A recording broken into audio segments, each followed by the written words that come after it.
Salut! Bon alors aujourd'hui, une fois n'est pas coutume, je vais vous parler d'astuces pour se maquiller. Sachez une chose, c'est que ces conseils sont valables pour tout le monde, peu importe votre âge.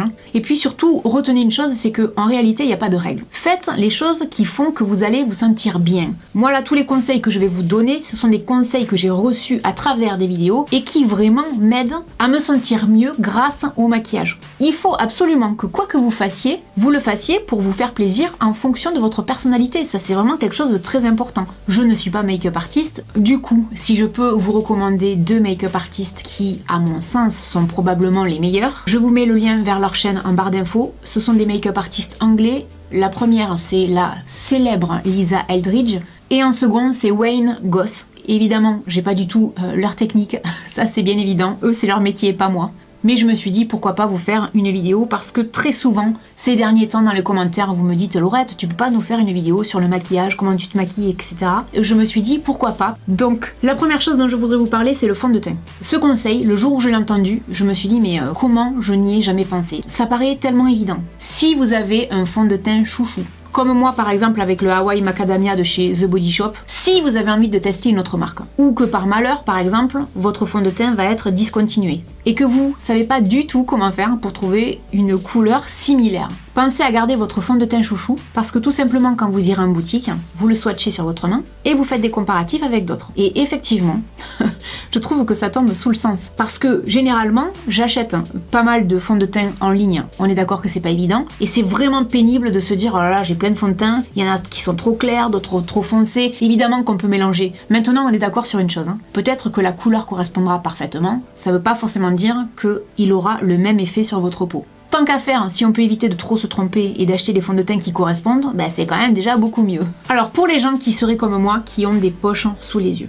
il existe tout un tas d'astuces dont j'ai déjà parlé en vidéo pour les faire pas complètement disparaître, mais en tout cas pour les aider à diminuer. Mais sachez aussi qu'avec le maquillage, on peut arriver à les diminuer. C'est une technique qui est toute simple, mais par contre qui demande de l'entraînement. Et même moi à l'heure actuelle, par moment j'ai un petit peu de mal. En fait, il suffit de prendre tout simplement un petit pinceau, un peu d'anti-cerne, et vous allez venir déposer votre matière comme ça sur l'ombre que créent vos poches sous les yeux. Donc en ce qui me concerne, les ombres elles sont ici. Donc délicatement avec le pinceau, on va venir déposer de la matière sur l'ombre pour enlever cette démarcation en fait qui montre qu'on a des poches sous les yeux. Donc vous le voyez, je n'ai pas mis de l'anti-cerne sur toute la poche, mais juste sur l'ombre. Et vous venez travailler la matière comme ça délicatement avec le pinceau ou alors avec une éponge. Je pense que l'idéal c'est d'utiliser les doigts parce que la matière va se chauffer comme ça au contact des doigts. C'est un coup à prendre, c'est pas forcément facile. Moi il y a des moments où j'y arrive pas. C'est pour ça que je vous disais en début de vidéo, je suis pas du tout make-up artiste. Si j'étais make-up artiste, ça serait phénoménal le résultat. Donc ça fonctionne, mais il faut savoir qu'il faut quand même un petit peu d'entraînement. Au lieu de faire le fameux triangle là sous les yeux, parce que évidemment c'est vrai que c'est la grande mode ça, je veux dire on y va avec l'anti-cerne et tout, vas-y pour attirer la lumière etc. Bon, j'ai absolument rien contre cette technique, mais passé un certain âge, vous allez voir que si vous continuez à faire ça et à poudrer, alors là, votre contour des yeux, mon Dieu, vous allez prendre 10 ans dans la gueule. Je préfère vous le dire, que les choses soient bien claires. Donc dans un premier temps, pensez à bien hydrater votre contour des yeux, pour éviter justement que l'anti-cerne marque davantage les rides. Ensuite, pensez également à utiliser un anti-cerne qui sera le plus proche possible de votre carnation. Contrairement à ce que je suis en train de vous montrer à l'écran, qui est une erreur à mon sens passé, on va dire 35 ans, puisque l'anti-cerne beaucoup trop blanc, ça va attirer la lumière sur les rides et ça va donc les amplifier. Le problème c'est que si on le fait pas bien, en fait les rides vont être encore plus marquées tout autour, ça va creuser les rides encore plus, on va voir que ça. C'est pour ça que les make-up artistes souvent nous recommandent, passé un certain âge, d'utiliser un anti-cerne le plus proche possible de notre carnation pour diminuer l'aspect des rides, et puis aussi d'appliquer donc l'anti-cerne avec le doigt parce que la chaleur va chauffer la matière et qu'elle pénétrera beaucoup mieux. Maintenant il est bien évident que si je fais ça, mes rides vous les voyez, ça n'a pas un effet miracle du genre plus de rides, non. Ça va pas vous les faire disparaître et ça va pas être miraculeux, je veux dire on a des rides, c'est comme ça. Faut vivre avec. Le contour de l'œil, ça devient très très difficile à maquiller quand on vieillit, c'est un fait. Ensuite, je vous propose une super alternative à toutes les bases à paupières qu'on peut trouver dans le commerce. Il s'agit d'utiliser de l'aloe vera en base à paupières. Ma propre expérience fait que pour faire vraiment tenir mon maquillage sur les yeux toute la journée, j'utilise la méthode suivante. Je mets mon fond de teint Ce qui me reste de fond de teint sur le pinceau, je le mets toujours un peu sur la paupière et sous l'œil. Ensuite, je viens travailler ici mes cernes bleues avec du orange. Je mets par-dessus mon anti-cerne que j'étale également sur la paupière, ce qui fait que, si vous remarquez bien, j'ai un tout petit peu de fond de teint, plus ensuite de l'anti-cerne sur ma paupière. Et généralement, donc, je viens mettre ma base à paupières par-dessus. Et je poudre. Alors, je ne vous dis pas que vous devez faire la même chose que moi. J'ai remarqué que sur moi, c'est ce qui fonctionnait le mieux. Avec l'aloe vera, ça fonctionne très bien. Mais l'inconvénient de l'aloe vera, c'est que ça ne fonctionnera pas directement sur la paupière. En tout cas, quand je l'ai essayé, ça n'a pas fonctionné directement. Il fallait que j'ai toutes les étapes précédentes dont je viens de vous parler pour que ça fonctionne. C'est un peu déroutant l'aloe vera dans le sens où, en fait, c'est humide, c'est un peu liquide, on va dire. Donc, on a l'impression que ça va tout faire bouger en dessous, mais pas du tout. Donc, je prends un petit éventail, j'aide à faire sécher, je fais mon teint, et une fois que j'ai fini, je viens poudrer et le tour est joué. Vraiment, l'aloe vera, c'est une super alternative aux bases à paupières. C'est très surprenant, hein, mais ça fonctionne vraiment. Un point important quand on se maquille, hein, et ça c'est quelque chose auquel je ne pensais pas du tout avant, c'est la façon dont on tient le pinceau, et qui d'ailleurs est un conseil qu'on entend très rarement. Ça paraît basique comme ça, vous allez me dire. C'est vrai, mais est-ce que vous avez vraiment souvent entendu des vidéos où les gens vous disent « Oui, alors le pinceau, faut le tenir comme ça, pas comme ça ». Ben moi, honnêtement, pas vraiment. Hein. Et des tutos de maquillage, j'en ai regardé. Hein. Et c'est vrai que le jour où je suis tombée sur une vidéo où on expliquait le placement du pinceau, je me suis dit « Mais c'est vrai que ça paraît tout bête. Hein. » Mais il faudrait peut-être le dire.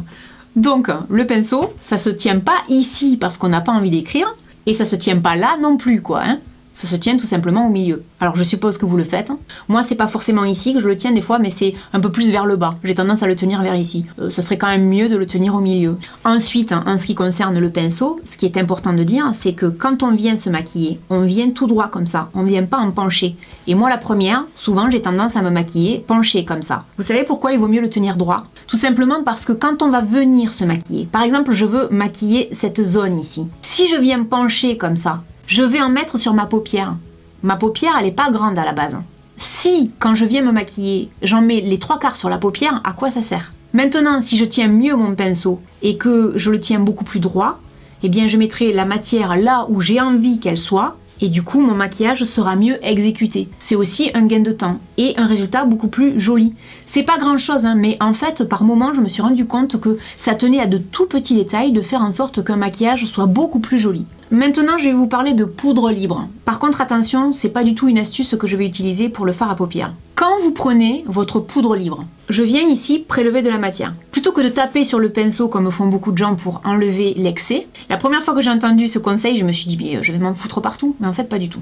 Je prends mon pinceau, ma matière qui est là, en fait je vais le tapoter, c'est-à-dire qu'elle va rentrer comme ça à l'intérieur, vous allez voir un petit peu de poussière mais ça va rentrer à l'intérieur pour ensuite venir le déposer sur le visage. Pour éviter d'avoir trop de matière sur le visage au cas où j'en aurais trop pris, je commence toujours par le cou et je fais le reste du visage. Et la première fois vraiment que j'ai entendu ce conseil-là, je me suis dit mais arrête, je vais m'en mettre partout. Mais en fait non. Maintenant je vais vous parler de sourcils. Les sourcils c'est un sujet qui me passionne, notamment parce que j'ai fait du microblading il y a pas longtemps, vous le savez. C'est un désastre sur moi parce qu'en fait les pigments ne tiennent pas du tout. Donc du coup, j'ai découvert il n'y a pas si longtemps que ça en fait, une nouvelle façon de maquiller mes sourcils. Je prends une brosse, comme ça, et je viens à rebrousse-poil. En fait, au lieu de bien peigner mes sourcils, je viens complètement les décoiffer. Je prends mon pinceau, je prends de la matière, et je viens déposer la matière comme ça, le plus possible en dessous, c'est-à-dire le plus possible sur la peau, si je puis dire. Et je travaille bien mon maquillage comme ça. Quand j'ai fini, je brosse correctement mes sourcils, et ensuite, je viens poudrer le tout pour avoir un fini beaucoup plus naturel. Et j'ai remarqué que en faisant ça, mon maquillage des sourcils faisait beaucoup plus naturel que si je restais en surface. C'est une technique que je trouve excellente. Et c'est d'ailleurs la technique dont je ne peux plus me passer à l'heure actuelle, parce que je crois vraiment que c'est le rendu le plus naturel que l'on puisse avoir, surtout quand on est comme moi et qu'on a une coloration. Alors autre chose aussi dont je voudrais vous parler en ce qui concerne les sourcils, plutôt que de se prendre la tête à vouloir prendre le repère ici comme ça tout droit pour le début donc de ces sourcils, si vous avez envie de restructurer vos sourcils, mais surtout que vous avez envie de donner l'impression que votre nez est beaucoup plus fin, plus vos sourcils commenceront près, plus ils donneront l'impression que votre nez est fin. Plus vos sourcils commenceront plus loin et plus ils donneront l'impression que votre nez est large. Alors je sais que pour plein de gens ça tombe sous le sens, mais ce qu'il ne faut pas oublier c'est que souvent on nous dit de prendre les mesures suivantes. On se positionne ici et hop, quand on continue tout droit c'est le début.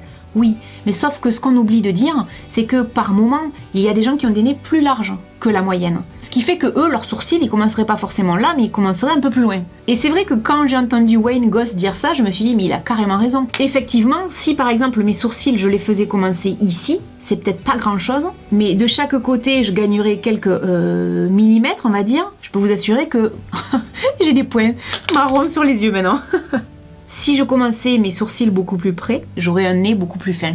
J'ai vu l'autre jour une femme qui avait du microblading et effectivement, on voyait que tout avait été dessiné en dehors de sa zone. Si vous êtes comme moi, fan d'highlighter et que vous avez les pores dilatés, vous pouvez mettre des bases, on est d'accord, les primers, ça peut vous aider à resserrer les pores. Il y a également des fonds de teint qui aident vraiment à avoir les pores beaucoup moins dilatés. Mais sachez que malgré tout, pour l'highlighter, ça va marquer tous vos pores. Si vous vous en fichez pas et que vous n'avez pas forcément envie qu'on voit trop vos pores, ne descendez pas trop bas. Vous allez me dire, c'est très logique Laurette ce que tu nous racontes, mais honnêtement, je l'ai pas entendu tant que ça dans les vidéos quoi, et ça paraît tellement logique, parce que l'highlighter, ça fait pas de cadeau quoi, on est d'accord hein. Et si par malheur vous avez mis de l'highlighter beaucoup trop bas, c'est pas grave, hein. Vous prenez votre poudre libre, hein. Vous en mettez un petit peu sur votre highlighter et vous venez comme ça délicatement estomper le surplus. Et si vous le faites délicatement, au fur et à mesure, vous allez voir que votre highlighter va s'estomper tout seul. Voilà, j'espère que cette vidéo vous aura aidé. En tout cas, ce sont pour beaucoup d'entre eux des conseils que j'utilise moi au quotidien pour me maquiller et qui vraiment m'ont beaucoup aidé. J'espère que ça vous aidera aussi. N'hésitez pas à nous laisser un commentaire, à nous dire justement quelles sont peut-être à vous vos techniques, s'il y a des choses que vous faites que j'ai montré ou qu'au contraire que j'ai montré que vous n'aimez pas du tout sur vous. Et puis je vous dis à très bientôt dans une prochaine vidéo. Salut!